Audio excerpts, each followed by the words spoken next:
बौद्ध काल में बुद्ध का एक बहुत ही प्रसिद्ध शिष्य हुआ, पूर्ण कश्यप। वो सच में पूर्णता को प्राप्त हो गया था, इसलिए उसे पूर्ण कश्यप कहा जाता था। जब बुद्ध को उस शिष्य पर पूरा भरोसा हो गया कि अब इसे कोई भी चीज़ परेशान नहीं कर सकती, तो बुद्ध ने एक दिन पूर्ण कश्यप से कहा कि अब तुझे मेरे साथ जगह जगह डोलने की कोई ज़रूरत नहीं है। अब तू खुद में ही पर्याप्त है। अब तुझे किसी बुद्ध की ज़रूरत नहीं रही। इसलिए अब तू गांव गांव और नगर नगर जाकर जो भी तूने मुझसे सीखा है उसे लोगों में लुटा। अब से यही तेरा काम है। तूने जो पाया है उसे लोगों में बांट। पूर्ण कश्यप ने कहा, लेकिन किस दिशा में जाऊं? आप इशारा तो करिए कि जाना कहाँ है। बुद्ध ने कहा, अब दिशा भी तू खुद ही चुन ले। अब तो तुझे दिशा बताने की भी जरूरत ना रही। तू खुद ही समझदार है। अब अपना मार्ग तू खुद ही चुन सकता है। पूर्ण कश्यप ने कहा, ठीक है भगवान, तो फिर मैंने अपना मार्ग चुन लिया। बिहार में एक गांव है सूखा नाम का, मैं वहीं जाऊंगा। बुद्ध ने कहा, तो एक बार फिर सोच ले। वहां जाकर तू बहुत बड़ी उलझन मोल ले रहा है। बड़े ही दुर्जन और जंगली लोग रहते हैं वहां। उन्होंने आज तक किसी सन्यासी को ना देखा होगा। तेरा जीना मुश्किल कर देंगे वो लोग। बड़ा रस आता है उन्हें दूसरों को दुख पहुंचाने में। बड़े दुष्ट लोग हैं, इसलिए तू वहां मत जा।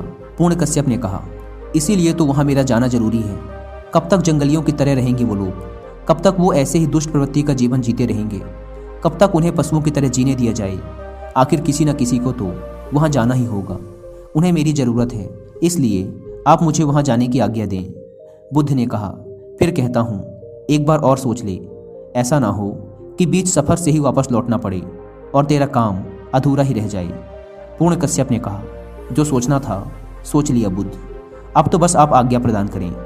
बुद्ध ने कहा, ठीक है, तू जा, लेकिन जाने से पहले मेरे 3 प्रश्नों के उत्तर देता जा। पहला, अगर उन्होंने तुझे गालियां दी, तेरा अपमान किया, तब तू क्या करेगा? तेरे मन में कैसे विचार उठेंगे?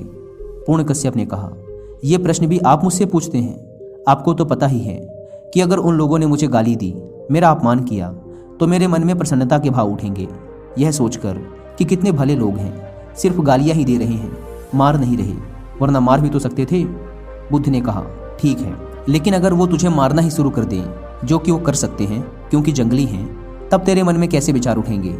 पूर्ण कश्यप ने कहा, तब भी यह पूर्ण यह सोचकर खुश होगा कि सिर्फ मार ही रहे हैं, मार तो नहीं डाल रहे, वरना जान से भी मार सकते थे। बुद्ध ने कहा, अगर उन लोगों ने तुझे जान से ही मार दिया, तब मरते वक्त तेरे मन में क्या विचार चल रहे होंगे?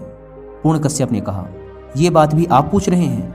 आपको तो पता ही है कि मेरे मन में चल रहा होगा कि मैं कितना भाग्यशाली हूँ कि इन लोगों ने मुझे उस जीवन से छुटकारा दिला दिया जिसमें ना जाने कितनी गलतियां हो सकती थी।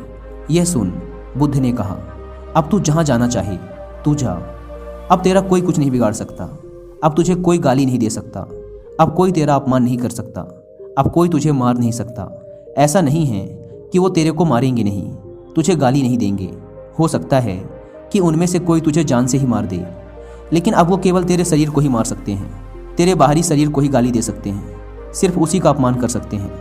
अब वो तेरी आत्मा और तेरे मन के साथ कुछ भी नहीं कर सकते। सारा खेल मन का है कि कैसे हम इस दुनिया को देखते हैं, कैसे विचार अपने अंदर पालते हैं। उसने मुझे मारा, उसने मुझे गाली दी, उसने मुझे लूट लिया, उसने मेरा अपमान किया। जो ऐसी गांठें मन में बनाकर नहीं रखते, उनका बैर शांत हो जाता है। मन में बैर रखकर जीना नर्क में जीने के समान है। इस दुनिया में कहीं और कोई नर्क नहीं। मन में शत्रुता रखकर जीना ही नर्क में जीने के समान है।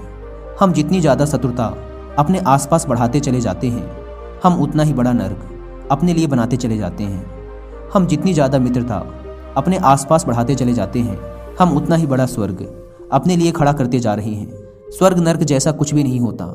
ये तो बस मन की 2 अवस्थाएं हैं। शत्रुता में जीना ही नर्क है और मित्रता में जीना ही स्वर्ग है।